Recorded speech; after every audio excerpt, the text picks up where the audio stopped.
Welcome to Vedavyasa Academy. Dear friends, T20 World Cup 2026లో నిన్న అంటే ఫిబ్రవరి 16 జరిగిన 3 కీలక మ్యాచ్లు టోర్నీ సమీకరణాలను పూర్తిగా మార్చేశాయి. ఒకవైపు శ్రీలంక సెన్సేషనల్ విక్టరీతో ఆస్ట్రేలియాకు షాకిస్తే, మరోవైపు ఆఫ్ఘనిస్తాన్ మరియు ఇంగ్లాండ్ తమ పట్టును నిరూపించుకున్నాయి. ముఖ్యంగా పల్లెకెలలో పాతుమ్ నిస్సంక ఆడిన ఆ ఇన్నింగ్స్ గురించి ఎంత చెప్పినా తక్కువే. ఈరోజు వీడియోలో నిన్నటి మ్యాచ్ల హైలైట్స్ మరియు పాయింట్ల పట్టిక వివరాలను క్లియర్గా చూద్దాం.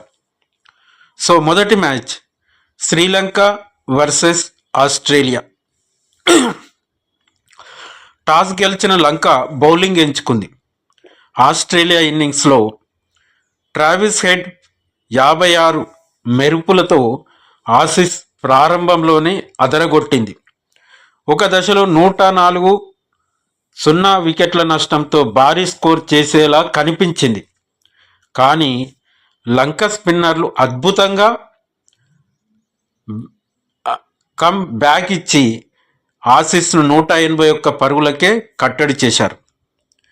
182 పరుగుల లక్ష్యంతో దిగిన లంక పాతుమ్ నిస్సంక కొండంత అండగా నిలిచాడు. కేవలం 52 బంతుల్లోనే అజేయ సెంచరీతో ఆస్ట్రేలియా బౌలర్లను చీల్చి చెండాడాడు. లంక 8 వికెట్ల తేడాతో గెలిచి సూపర్ 8 అవకాశాలను మెరుగుపరుచుకోగా, ఆస్ట్రేలియా ఇప్పుడు ఎలిమినేషన్ గండంలో పడింది.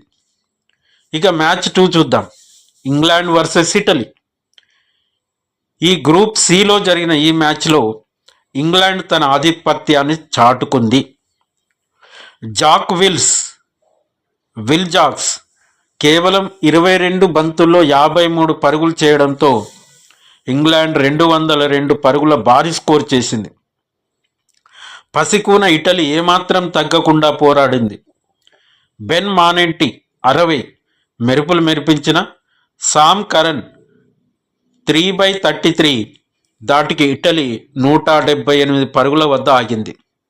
24 పరుగుల తేడాతో గెలిచిన ఇంగ్లాండ్ సూపర్ 8 రేసులో ముందంజలో ఉంది. ఇక match 3 Afghanistan versus UAE. Delhi వేదికగా జరిగిన గ్రూప్ డి మ్యాచ్లో ఆఫ్ఘనిస్తాన్ ఎట్టికేలకు ఈ టోర్నీలో బోనీ కొట్టింది. హజ్మతుల్లా ఒమర్జాయ్ ఆల్రౌండ్ ప్రదర్శనతో అదరగొట్టాడు. బౌలింగ్లో 4 వికెట్లు తీయడమే కాకుండా బ్యాటింగ్లో 40 పరుగులు చేసి జట్టును గెలిపించాడు. ఇబ్రహీం జింద్రాన్ 53 హాఫ్ సెంచరీ కూడా విజయానికి కీలకంగా ఉంది. యుఏఈ గట్టి పోటిచ్చిన అనుభవం ఉన్న ఆఫ్ఘన్ 5 వికెట్ల తేడాతో విజయాన్ని అందుకుంది. సో నిన్నటి ఫలితాలతో పాయింట్ల పట్టికలో ఆసక్తికర మార్పులు వచ్చాయి. ముఖ్యంగా భారత్ పాకిస్తాన్పై గెలిచి ఇప్పటికే సూపర్ 8కు చేరగా, ఇప్పుడు శ్రీలంక కూడా అదే దారిలో ఉంది. ఆస్ట్రేలియా తన తదుపరి మ్యాచ్ ఖచ్చితంగా గెలవాల్సిన పరిస్థితి ఏర్పడింది. మరి ఈ ముగ్గురిలో మీరు ఎవరికి పర్ఫార్మెన్స్ బాగా నచ్చింది? నిస్సంక సెంచరీయా లేక ఒమర్జాయ్ ఆల్రౌండ్ షోనా? కింద కామెంట్ చేయండి. మరిన్ని వరల్డ్ కప్ అప్డేట్స్ కోసం మన ఛానల్ని ఇప్పుడే సబ్స్క్రైబ్ చేసుకోండి. జై హింద్.